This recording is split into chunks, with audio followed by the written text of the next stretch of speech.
Shock Piece: The Search for Freedom. A novel by C. Nguyen. Part 2. The Search for Freedom. Chapter 29.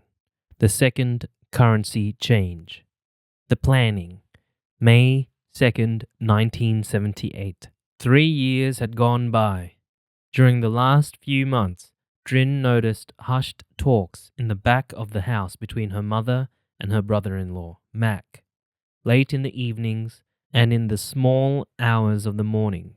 They decided to organize an escape for the whole family after his agonizing, failed trip with his wife, Yang, and their 11-month-old daughter in late December last year. He was left behind together with many other men and was angry at the inefficiency of the people involved in coordinating the escape. They were supposed to join their wives and children, who had been hoisted onto the ship moored offshore earlier that night. There had been a miscalculation in the time taken to move all the men on board, from the smaller dinghies to the ship. It left without half the men, for lingering any longer would have jeopardized the entire escape by drawing attention from the Coastal Patrol Police. Mac had returned home alone in the morning in the very early hours, and woken all of them by his sudden reappearance. He had traveled back home after spending the dark, suspense-filled night hiding in a thatched hut near the shore. Together with the other men left behind, cowering with fear and apprehension, he had to wait until the coast was clear again to leave. If caught, he would have been charged with attempted escape, and that would mean torture and imprisonment for an unknown term. The chance of getting out of jail and breaking away again would be much harder. However, quick to assess the damage, Mac returned home and reported to work immediately, as if nothing had happened during the night. Exhausted with anxiety and traumatized by the incident, he was relieved at his narrow escape from the coastal police. Drin looked at him sitting quietly in his bedroom at the rear of their house for a brief moment before getting ready for work.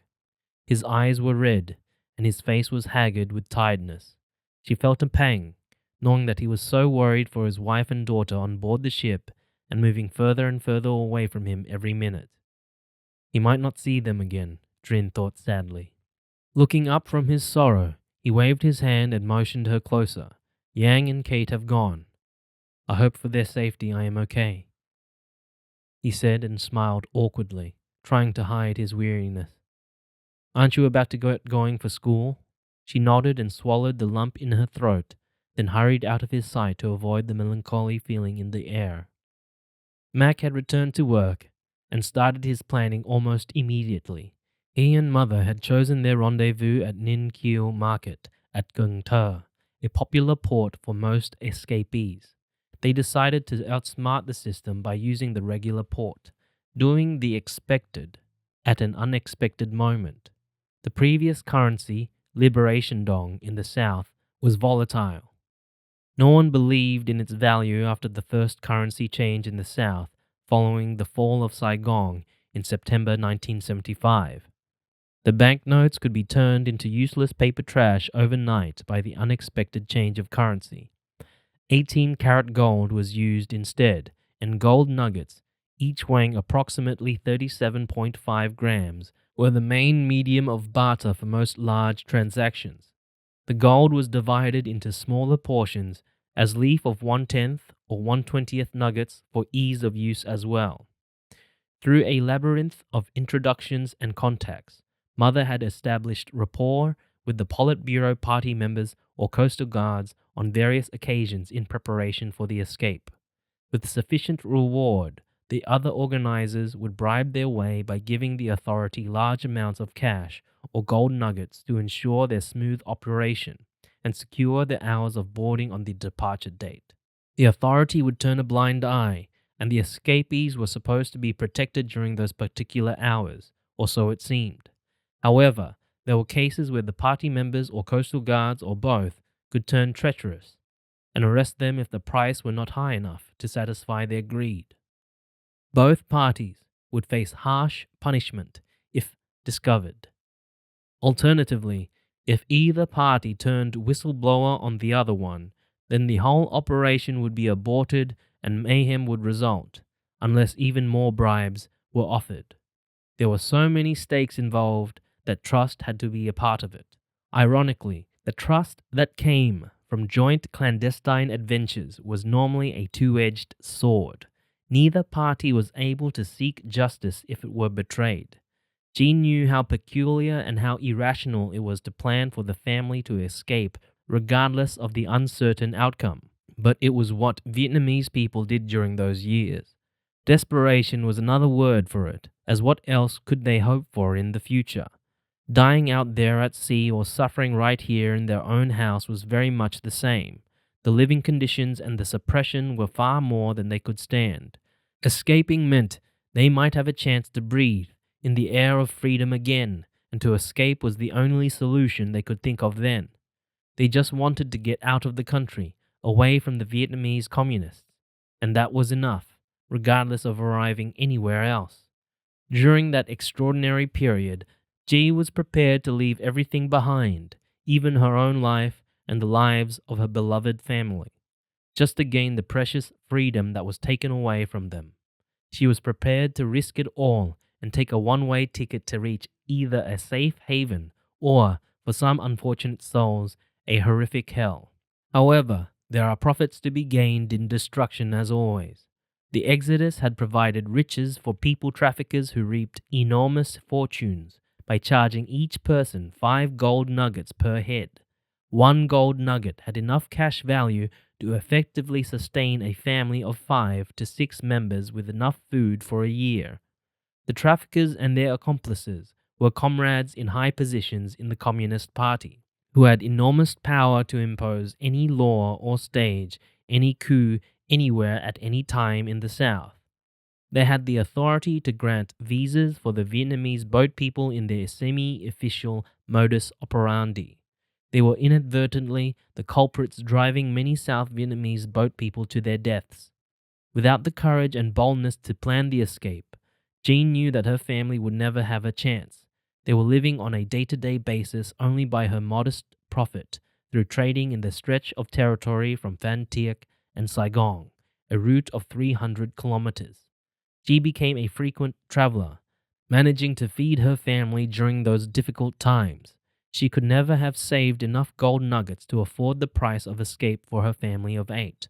The only chance was to plan from scratch with 2 other distant relatives for each of their own families to escape together, and G and Mac had managed to organize it with limited finance.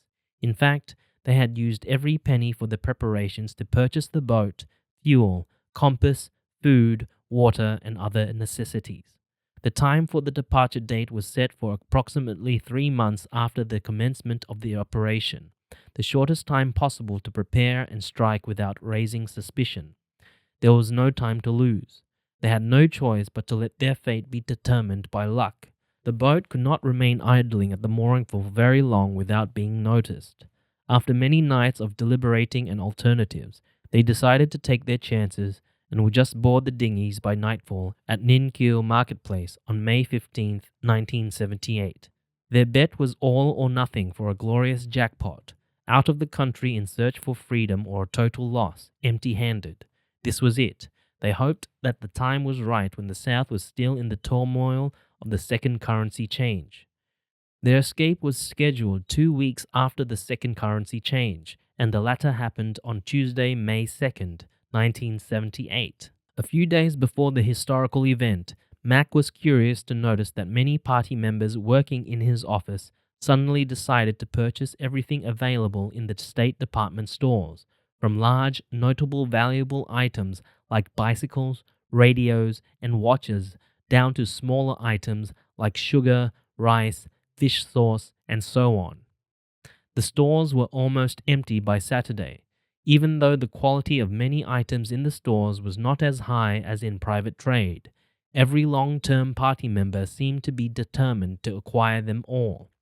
Through his observation, and by instinct and sheer luck, Mac went out to purchase gold nuggets that Sunday with most of his cash. It struck home to Mac when a total curfew was announced on the Monday night, followed by the second important event that once again shocked the whole South.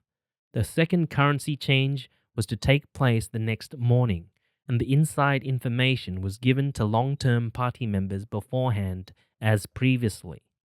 Twice within 3 years, Mac was shocked but not surprised. He was shocked at their attempt to rob the South of their wealth the second time, but he was not surprised at their malicious intentions. He knew the purpose behind the historical event was to maintain total control of the people of the South, snuffing out any rebellious endeavors and pursuing a foolish determination to abolish capitalism as well as reverse their uncontrollable rate of inflation. It was very clever indeed, the cleverness of the cold-blooded criminals. Once more, the rate of exchange was 500 old liberation dong in the South for one new United Vietnamese dong, and 50,000 old liberation dong to change to a total of one new United Vietnamese dong. The government decreed that each household was allowed to change a maximum of 100 new United Vietnamese currencies, regardless of how much they had in their possession, as before. During that time, with regard to the new Vietnamese dong, the average blue-collar factory worker received 40 net per month, and white-collar classes like teachers, engineers, architects, doctors, etc. received an average of 50 to 65 net per month. The communist government considered that a household should only possess 100 in cash, a mere 2 months' wages irrespective of how much they had saved. Even if a household had 1,500,000 or 50,000 cash in old currency, they would only receive a maximum of 100 in new currency in return. The rest of their cash would be useless by the next day. It was appalling. There was again no compensation, no consideration, and no explanation from the government for their action. The citizens of communist Vietnam simply could not have that surplus amount in their possession. It was against their policies. Mac was angry and sad for his people. It was pure robbery, an act of barbarism in the history of Vietnam, or perhaps in the history of the world, Mac thought. Only the Vietnamese Communist government could have managed to inflict upon its citizens such treatment. The party that had its own method to suit its doctrines and condemn its citizens on its path. He was so glad that he was leaving. Dead or alive, Mac could not bear to coexist with them any longer. After boarding the dinghies discreetly from the river port, we will be carried to the main boat waiting near the mouth of the bay.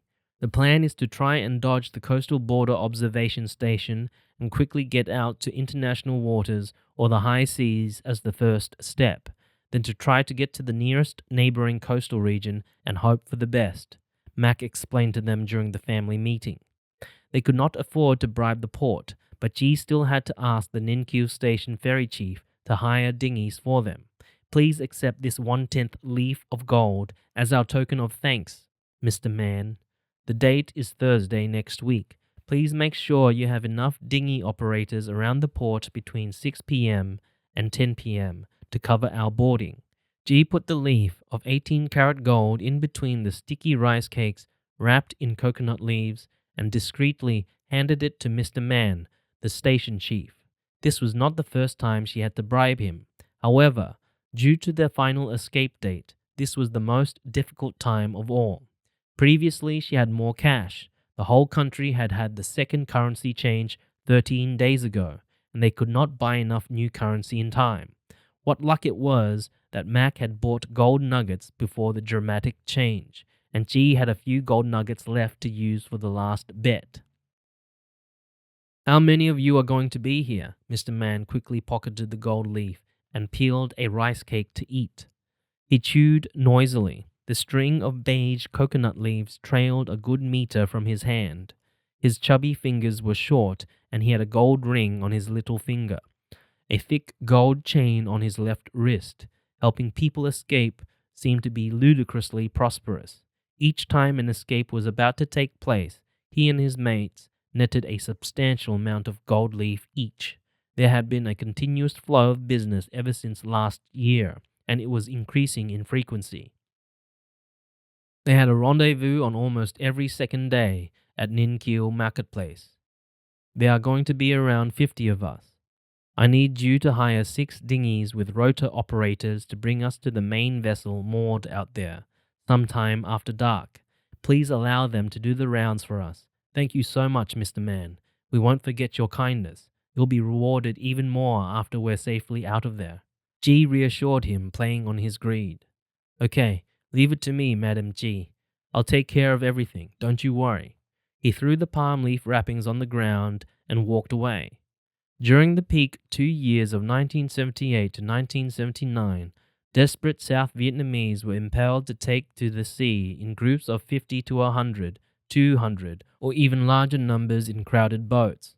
No matter what size and shape their boats were, whether seaworthy and reliably constructed or not, the South Vietnamese were willing to test their chances by boarding the vessels and taking them to the sea.